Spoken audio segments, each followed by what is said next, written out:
Welcome to our talk show. My name is MC Matrapashe, also known as Mwendola. We do talk shows to help people become better people in life, to become good leaders or managers either at work or in their homes, that is their marriages, and we give hope and encouragement to everyone.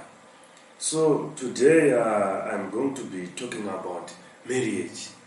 What is marriage? How do you find someone to marry? And what are the expectations versus the realities in marriage? And how do we resolve conflicts? Because ideally, when we get married, we are supposed to live as if there is no tomorrow. Tinofanirwa kuzipigwa, tinofanirwa kunakirwa nemarriage kuti upenyu hwedu hurege kutsonga kana kuti tirege kuzara zvigere zvinotivhiringidza. Right, so I am going to be explaining whatever I'm going to be talking using some Bible verses dzandichange ndichikota and help me to stress my points anenge ndichitaura. I am going to be using both Shona and English. So yeah, marriage defined biblically. If we start from Genesis 2, verse 18, then the Lord said, "It is not good that a man should be alone. I will make him a helper fit for him." So, kana Mwari ogadzirira akati ndiye mubatsiri wako, mubatsiri uyu is very fit to help you. Mubatsiri uyu murume or mukadzi anokuhelpa in everything, be it life problems, whatever, zvese ndiye aonenge wakatopuwa naMwari. Mwari haaiti mistakes. When he make people, two people meet, anenge akatoziva zvavanoda, achitoziva zvavanofanira, obva amechanisa macharacters anofanirwa kuti ati asangane. So marriage defined biblically, it is a covenant relationship between a man and a woman before God, and it is God ordained institution that was designed by God for His glory. So when we talk of a covenant relationship between a man and a woman before God, that's why you find kuti kana murume nemukadzi vachiroorana, it is done before a man of God who is a pastor, and vanoitwa kuti vataure vows. Those vows patichange takunotongwa kana tabva pano panyika ndo atichange tichishandisirwa naMwari kuti iwo wakaita this vow but you did not keep it. Ipapo ndo pane pachinobatisa munhu kumusoro kudenga. So Ephesians 5 verse 22 to 23, marriage, it is a symbolic relationship between Christ and the church. Mwari wakada nyika akaipa mwana wake one. Saka isusu vanhu, if we are in marriage, the marriage setup, the church inoitwa represented nemukadzi nevana, then Christ unoitwa represented namuprezida mukuru womumba, vana vababa. So it means the life yatinorarama pano panyika, it's a drama. It points to what is going to happen kumusoro kudenga kuna Mwari. Right, so Genesis 2 verse 24, a man shall leave his mother and father and be joined to his wife. Tinowa nyama imwe chete. Nyama imwe chete tichirehwa kuti inini semurume I have got access to the body yemudzimai wangu, and mudzimai wangu has got access to my body, because tava nyama one. Hakusisina chinohlisa kana kuita sei kana kuvhundutsira.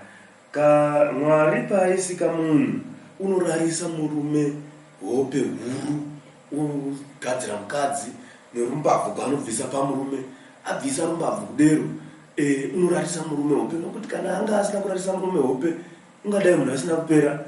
Ndo murume osvika kuti Mwari komino iyi yakurisa kumuromo dema, kozheve idzi, konjara idzi dema madzidai, you get the same. Saka Mwari unoti rega ndiite ndoga, he is sovereign, haudziro zvokuita.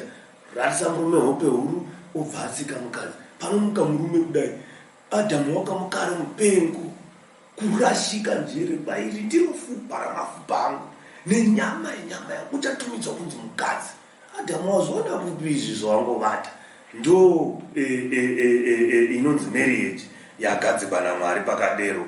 Wawana munhu wakakufanira, unofanirwa kurashika chaiko chaiko, but kwete kurashika kuita zvakaipa, kurashika kuita zvakanaka. So we're saying marriage, it's a covenant relationship between two people, but it is made before God. So this marriage now, ndo pamunozowana muine conjugal rights. So these conjugal rights now anenge ava a commitment.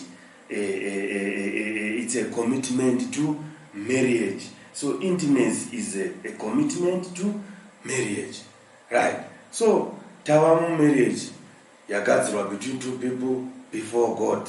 Takugara tose tiri murume nemukadzi, uyu wabva kwake, uyu wabva kwake. So before magara mese, we need to know kuti munhu, how are you supposed to choose one to marry? Haungonofanirwa kungonowira kana kuti unoenda kubhawa uskonunga kana kuti unongoti wasangana naye murodhi wototi ndototora. There are some things zvaunofanirwa kufuta follow zvinopointa to the one waunofanirwa kuti kunoita marry. So how do we choose one to marry? So mostly nowadays people, they look at beauty, but then physical beauty attracts a mate, not a husband or wife. But a husband or a wife, when you are looking for one, you should look at inner beauty, which is spiritual and everlasting. We are saying, as a man or as a woman, you must have your characteristics that you expect from your either a wife or a husband. Umaita note down as. So ukaona someone umaita befriend now, look at that person to see kana anawo ma characteristics kana akawana ose maringa akuzi. But kana pakange pane mamwe asipo, tarisa kuti asipo acho anokwanisa iri kugadzirisika tichigara tese, because munhu wakagadzirwa naMwari. There is no any behavior which is permanent. Anything behavior yomunhu inokwanisa kunamatirwa kuna Mwari, ende Mwari obva achinja, nekuti kandiye akagadzira munhu anoziva zvese zviri pamunhu ende anokwanisa kuzviita sei, kuzvichinja. So kana waita ma characteristics ako uri kutarisira ukamaona aripo, anogona kusavapo ese, but maybe half yekumusoro, maybe more than 50% yese uri kuona kuti munhu ndiye. So kana ari, there is nothing that can stop you from going forward, muchiendera mberi, chiramba muchidzidzana, muchizivana, muchiona zvavanofarira nezvisingadiwi nomunhu, kuti muite sei, kuti mukwanise kugara mese. Right, so you are supposed, if you look at Proverbs 18, verse 22, he who finds a wife finds a good thing. Proverbs 31, verse 10 to 31 talks about the characteristics of a good wife who fears God. So you must know and understand each other. Because if you don't understand each other, you can't stay together. We don't want kuti kana watsvaka munhu wazogara naye mugara muchirovana, ungatora mwana wawanhu kuti ugare naye mugare muchigwaya. Munofanirwa kuti mugare muine rudo, muine kuwirirana, and is a person who must like you, who you are, and who should appreciate you. Mustn't be afraid to say I love you. I have seen one thing with the word I love you. If I don't mean it, and kwanisi kuritaura, kana kuti ndisingakuda ndikwanisi kuritaura, ukanzwa ndoti I love you, zveshuwa ndinchikuda. And munofanirwa kutozvikonzeta kuti shuwa munhu kana achitaura varaye zveshuwa anenge achitoda. Nokuti kana tikange takatsamwisana chero panditi I love you, it's very difficult for me kuti ndidare nditi I love you too. So hatifanirwi kunge tiina ma-insecurities savarume kuti inini ndine income shoma, mai vaita income yakawanda, ndozotongewa kana ndikazorukirwa pasi. Aiwa, ndizvo zvese. Chinofanirwa kutanga kuitika ndechekuti patiri kutanga marriage yatinogara tese, tinofanirwa kuisa Mwari kumberi, sezvo tatitse symbolic relationship yapindwa navanhu vaviri before what? Before God. Mwari anenge aripo, saka anofanirwa kuramba aripo. Tofanirwa kuti kana taita problem, we go back to him and Mwari is very faithful kugadzirisa chinyi such problems. And a God-fearing person with a kind heart, Genesis 24, Abraham sends his servant to go find a wife for his son Isaac from the believers. So isusu now in this era of grace yatakurarama, Mwari pakadzokera kumusoro kudenga akatisira mweya mutsvene watinaye pano. Saka isusu a servant yedu atinotuma is the Holy Spirit. So the Holy Spirit ndakura ndakafanira kuti ndichiwana munhu, and munhu wandoda ndakadai mapalitesi angu adanyoraya totaurirana Mwari. Mwari votuma mweya mutsvene oende unondiloketera. Saka ndandiloketera nawo takuchiziva kuti sure apa ndipapa, and paloketwa naMwari I tell you hapawanzi kuita maproblems. Even chero maproblems awo akavapo because hakuna marriage ndi smooth yekuti munogara muchifara every day. You are bound kuti mutombokonana kana mukakonana futi pamunodzokerana you start afresh, mune makutanga from scratch. So kana makutanga mamutsiridza ka you have revived the marriage. Ndo patoramba chikurudzirana kuti kana muri marriage you must read stories, read books, go kuma weddings, muchiramba muchidini muchimutsiridza muchidzidza zvinhu zvitsva kuti marriage igodini igonakidza. So now we are on benefits of marriage. But before that our benefits, hanzi if you are in marriage, there are two parties, murume nemukadzi, but vakadzi vane a certain characteristic yavanayo inogona kunge iri kusaidi rakanaka kana kuenda kusaidi rakaipa. They are very good in magnifying smaller things. Vakadzi ukasira kapisi kerudo kadoko kainchi, iye can explode that kuti rite zihombe zvokuti chero newe baba unomboonwa kuti ya ndakabhadhara ma-US angu, handakubhadhara ma-US nemombe dzangu zviripo, right? Ndiri kuti chini, there are some benefits atinofanirwa kuenjoya. Pauro unongotaura it's pana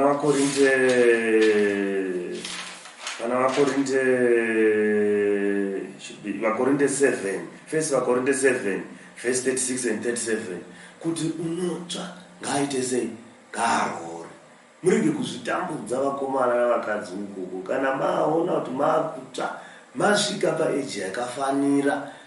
Don't fear kuti kana ndikazonomutora zvino ina handina basa, handina mari, ndichamuraramisa nei? Ko Mwari zvaanongotitsanangurira wani kuti ko shiri dzedenga dzinorarama sei? Upenyu hahusi hwomunhu, upenyu ndehwaMwari.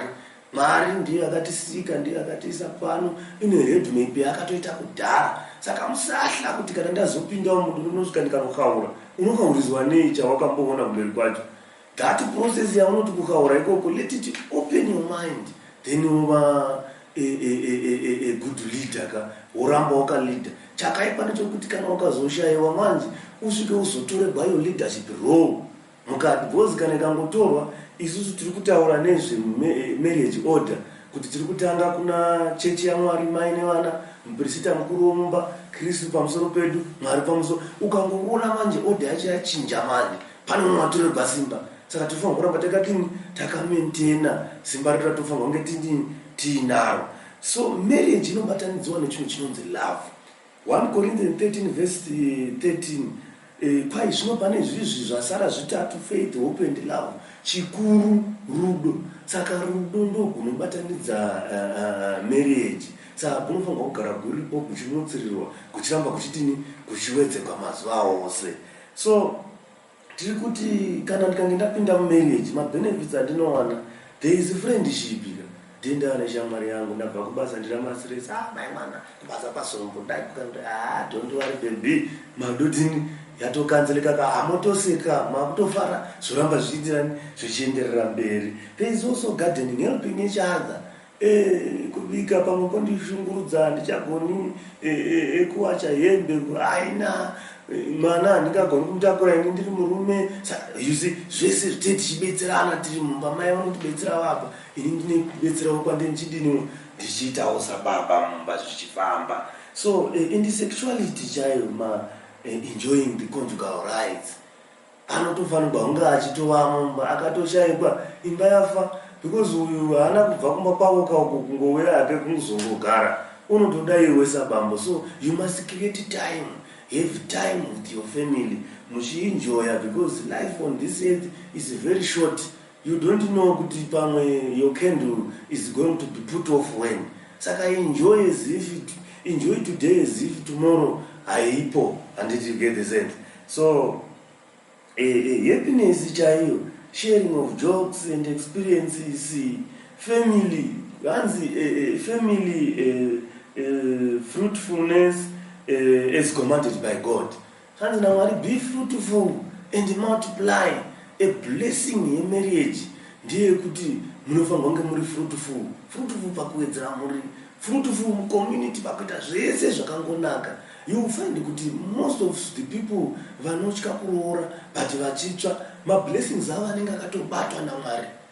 Rega kubatirwa mablessings ako naMwari, unotoona mari yakawanda but mari yacho hauioni. You are a basis for the family. Whoever ane problem will come to you because anoziva kuti hauna any responsibility.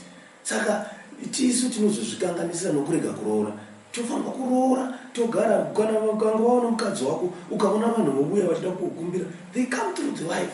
Vanototya kutouya rather they will be saying tikabva kungoenda kunokumbira zvakati hazvichaiti because vane zvinhu zvavo zvaondawo kuita semhuri uye pakurarama kwavo. You get all those blessings, you have peace in life. Tofanirwa kunge tichitori tinayo peace kana tigere mumba, and peace is something that is prayed for. It don't just come on a silver platter. Kutokumbira Mwari chaiko kuti rugare ngagove mumba medu, ende chinonza rugare respect. Kana tikaita respect hatina nharo, kana tisina nharo tinoteerera, kana tichiteerera it means we move together. Zvese zvatinenge tichiita tinenge tichifambirana. Hakuna uno achiti ndini mukuru, ndini chaizvo zvakadai. Ngatiitei tese tine nzeve dzinoteerera kuti dzinzwe, kwete nzeve dzinoteerera to attack. Yeah. So kana marriage yedu manje tikaziva mabenefits avo, tinofanira kuzoziva masecrets okuti ndava marriage. There are some secrets of a successful marriage. Chii chandofanira kuita mumarriage kuti marriage yangu irambe iri successful? Rule number 1, never allow third parties to decide for you.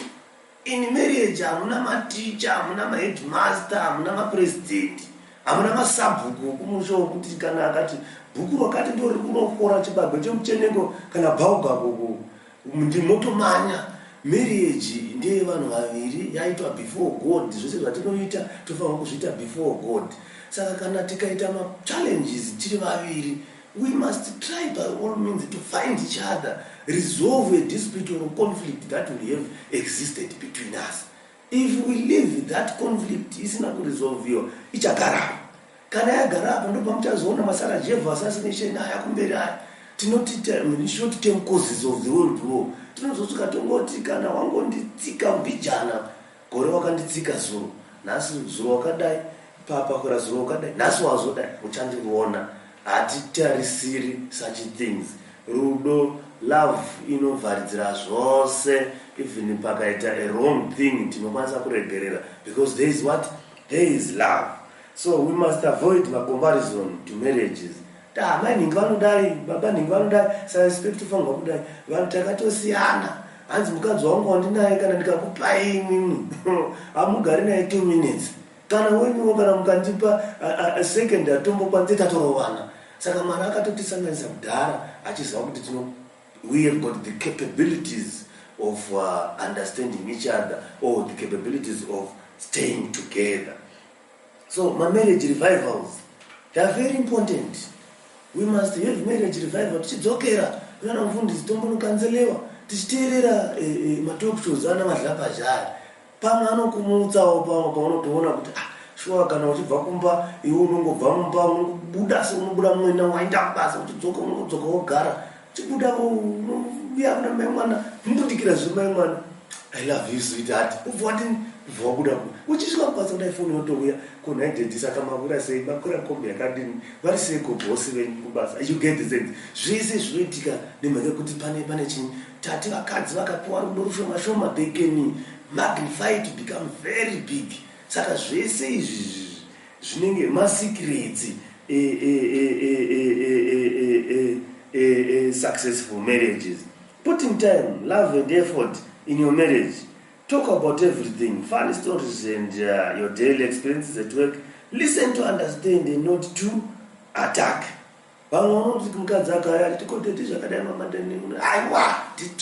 Terera kuti unona kuita sei ndozvamamafunga mai mwana kova pakati kapadai panoita ko izvi zvikadai ndizvo mai kuti mubva zvemaita muzi hapana kumbotonga apa mune mawirirana mataurirana varume techiti mukadzi hafaniri kunditonga aima nditonge nemukadzi vakadzi voshuwa ine zima chimusingafanirwa kutonga. Talk with respect kuvarume venyu mowirirana ka nyaya dzacho dzobva dzaita sei dzafamba. Consult each other on big decisions. Hakuna big decision sokuti kuputsa imba kana kutengesa mubhedha kana chii kunongoitwa munhu ari ega. Consulta murume wako ogere naye kandi muri mese here. Zvinhu zveshe ndezvenyu muri vaviri. You share the responsibilities. Humility, gentleness and patience. That's Ephesians 4 verse 23. Song of Solomon 8 verse 6 to 7. Love is jealous. You're jealous with your other half. Ukaona mfoni make muchipfuda mameseji mamwe usingahwisisi kana ukaona achiramba nyanya kutaura navasikana mubvunze. If you leave that person usina kumubvunza ka it seems as if you don't care, you don't mind. Love is jealous. Ndakangoti ndichikudza bambo vangu kunibereka kuti ndakaura nomukadzi pakati pakazvikanzi very good, I'm happy, there is love mumbambako. Because you are jealous, kurwadzwa nezvinenge zviitika ende kurwadzwa mukazvitaura ndokuti zvidini zvigadzirike. Saka manje kana ukange usingarwadziwi iwe uchiona munhu unokukanganisira, then it means kuti hauna basa naye munhu iyeye chero akaenda. Hapana. Two are better than one. Ecclesiastes 4 verse 9 to 12. And husbands should love their wives. Ephesians 5 verse 25. And Colossians 3 verse 14. Love binds everything together. The moment we stop engaging in debates with the intention of winning them, then we become better people. So maturity inoshanda in marriage. We have to be mature. Tinofanira tine emotional intelligence. Tichipinda mutsoka dzeumwe kana mumwe achikuudza problem usati wamata akapinda mutsoka dzake unzwe kuti nemhaka yeye ataura chinhu ichi chii chamurwadza. The moment you understand, even chero uchizoti sorry yako nawo inenge ichiita sorry kuti ndakukanganisira apa chinhu chachichapa mhipi because waita sei understand. Kwanga kumanya ngoti sorry without understanding hapana zvamunenge maita. You will find that tomorrow munotangidza futi chinhu ichocho handiti get the sense. Saka tinofanirwa kunge tine maturity chikura zvakataura pana Tito 2 verse 4 to 5. Older people train younger wives to love their husbands and their children. Teererewo kavanhu vakuru kwakudzwa urege kuita zimbibindoga kana kuita iwo usingagoni kuchinjavo kana kuteererawo zvinotaurwa navamwe. Advice inofanirwa kuteera sei iteererwe yose zanopangwa unerako kwetongonozvo iwe zvakadai hazviiti iwe dzako ngadzishande. Maturity inofanirwa kunge ichiita sei ichisevenza pamunhu handeti. Continuation with the 6 secrets of successful marriages. We must build each other in marriage, and we must be kind and compassionate to one another and forgive each other. Ephesians 4 verse 32. 1 John 4 verse 7. Love is from God and no amount of money can buy it. Rudo hakutengi. Kana ukaita mari yakawanda sei mukadzi unogona kunge muno muchingokweshana kumba kana kuti murume muchingokweshana kumba because uri kushandisa iyo dollar power. Rudo hakutengi, gunobva kuna Mwari, gunotonamatirwa. Honor one another. Romans 12 verse 10 and Mark 10 verse 9. What God has joined, let no man separate. Hapafanigwi kuita unopinda pakati achiuya achizodini achizoseparata. 1 Peter 3 verse 7. We should love our wives so that our prayers are not hindered. Saka if see kuti rudo ndo gunoramba kuchitora center stage ndo secret yesuccessful marriages. Tinofanira kuramba tinarwo rudo. Kana ukaita rudo waziva kuti hama yangu unoibata nemaoko maviri zviri gentle, usingaipushi dziri kumashure, because as a man, 1 Peter 3 verse 7, hanzi kana uri murume uchitambudza mukadzi uchinetsa mukadzi wako, ziva kuti minamato yako haina zvairi kushanda ende haitosviki Mwari ainzwe. Umukuleko wendodo uripo mufazi uyahluleka okufika ezulini. Zvino varume matodzi akabva kuchokutanga kana uchinamata kuti vari Mwari aramba achikuwa, rega kunetsana nomukadzi. Kana mukanetsana tsvakanai muwanani, then mokumbirana ruregerero, nyaya dzokanzelewa dzopera, then moramba munobva mberi kuti kana tososumudza maoko ave maoko akachena, kana tikange totaura munamato uwe munamato une simba, unorerusa zvinorema, unochinja. Saka tinofanirwa kugara mumba zvakanaka tichidanana, tichiti kana ndikavaona ndoramba ndine kupenga kwaAdhamu kuti foupara mapfupa angu kuti atonidzwa kunze mukadzi nekuti wabviswa parumbabvu rwangu inini. Ndiye vanenge vamai vevanazvo, uchitarisa zvandazvitenderera pamba, unofanirwa kunge une dini, uchifarira uchiona zvese. Saka marriage ndeyedu tiri vaviri, it's a covenant between two people.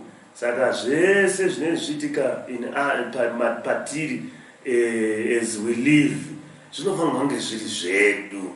We must avoid sharing maproblems edu nemunhu wese. Tinofanirwa kuisa either professional counselor kana kuti totaura best friend watoziva kuti ndewedu haazongolikisi information panze. Saka tinofanirwa kunge takavhara hama dzedu dzirege kuiba kunhuhwa nomunhu wese, nokuti ndedu problem dzacho kana dzikamwa nomunhu wese. Vanhu vanomati nesu vakazova here paya, uyu wakazodai. Ndedzedu tinofanirwa kugara tiine kudanana, tiine kuwirirana, Mwari achitibetsera, tichiramba tichidzokera kuna Mwari nguva dzose, tichiramba tichimutenda, nokuti Mwari kana ukamutenda unozarura maropafadzo. Kungomutenda ngoti Mwari makanaka, zvose zvinoramba zvichiitwa zvichingowedzererwa, so zvichikudzwa zvese. Right. Now on the third and last part of what is marriage, expectations versus realities. So ndichipinda ndiri overzealousika chiti yakandazonogara ndichita zvona zvangu zvitatu, ndichita zvona zvangu 4, tigonovaka imba yedu pakati, tigotenga zimota redu rakadai. Those are your expectations. Come on, reality. Ndizvo here zvakafanana here? My expectations and the realities, they are not equal in marriage, because my conflicts are inevitable in marriage, and there are also disappointments that are going to be coming. Zvese izvi zvinenge zvichiuya and zvinouya zvichiitika. Zvimwe zvichiita differ with what I expected. Because parinonyenga paya richihwararaka, uchimutora mukadzi anenge achiterera, inozoita mhengera mumbaka neapinda wana kuti yai. Saka zvese izvi kana zvinge zvichiitika, tinofanirwa kuzviita sekonai. My expectations are kusiyana. Lower your expectations, since two different people are meeting here, and build your realities that you want.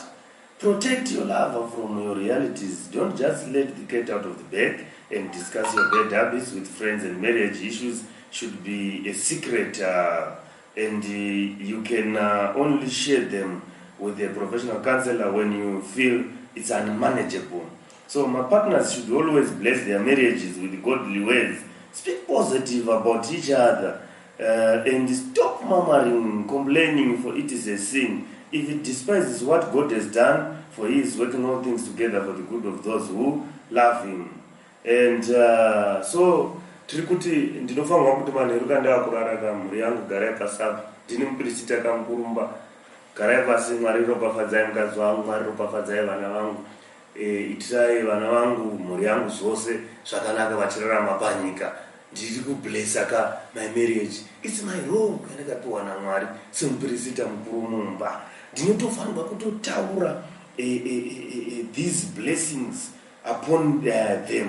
Vana vavhurwe njere, vagone kuchikoro, vana varege kuzoita madzandeya kana vazokura, unozaona kuti mwana umwe chinokushungurudza zvokuti hakomana wakabva kuna Mwari here kuti wakabva kupi.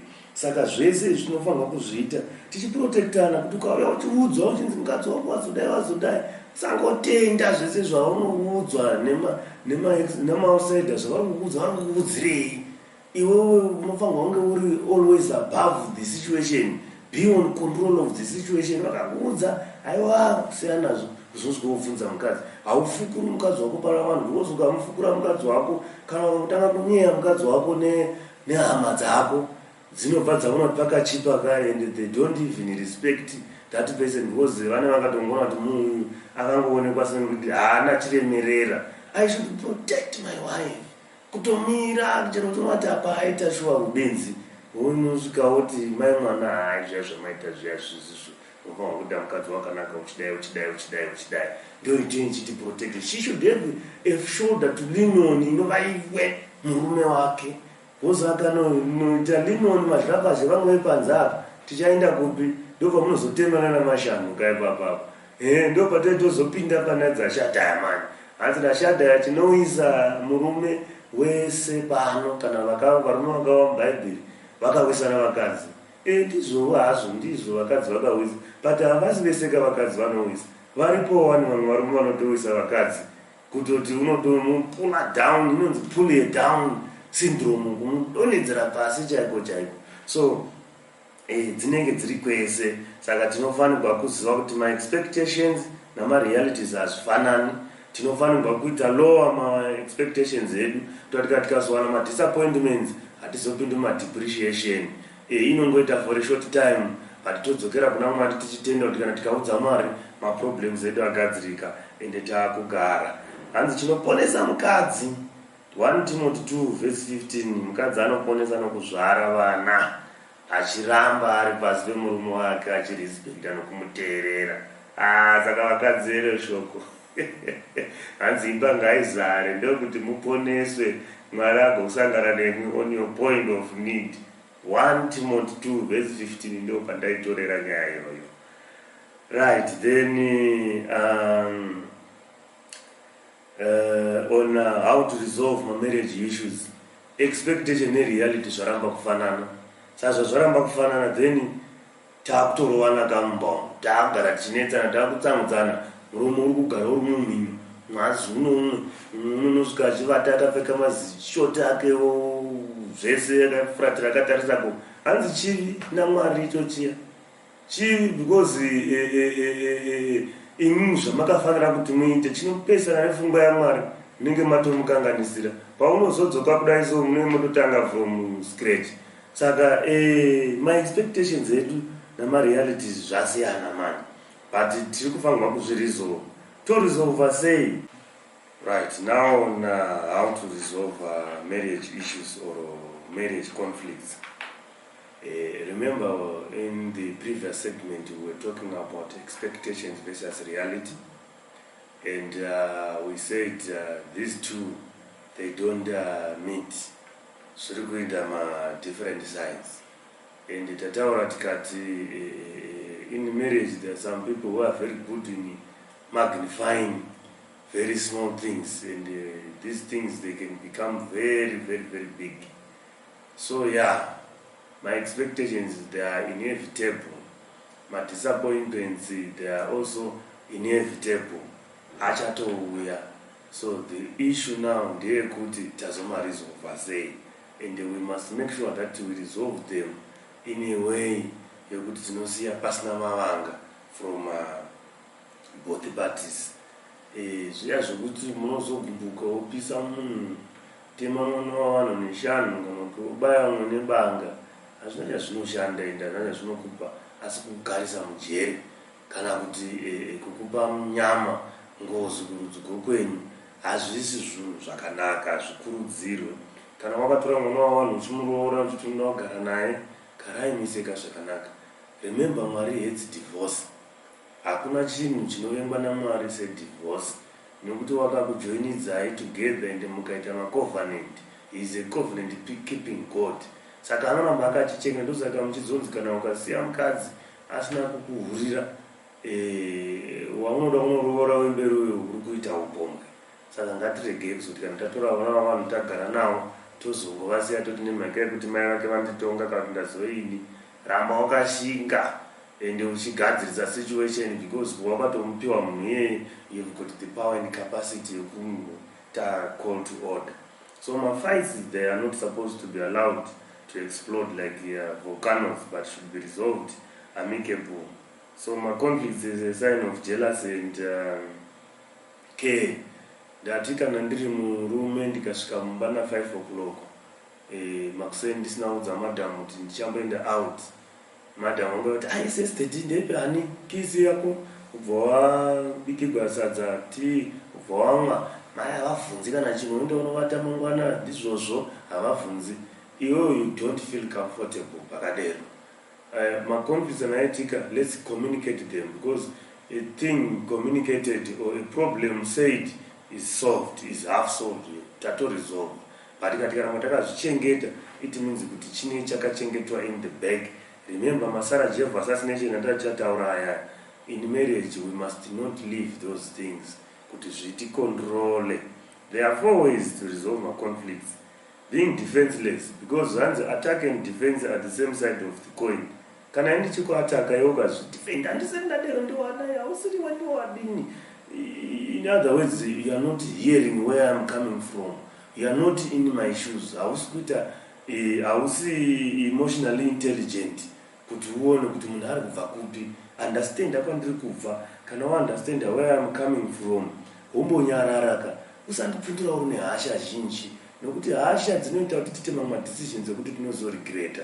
We don't actually encourage people to decide while they are angry.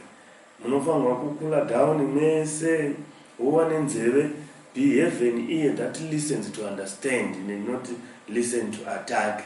Inzwa mwa wako kwari kubva and you apologize. Sorry word is a therapy on its own.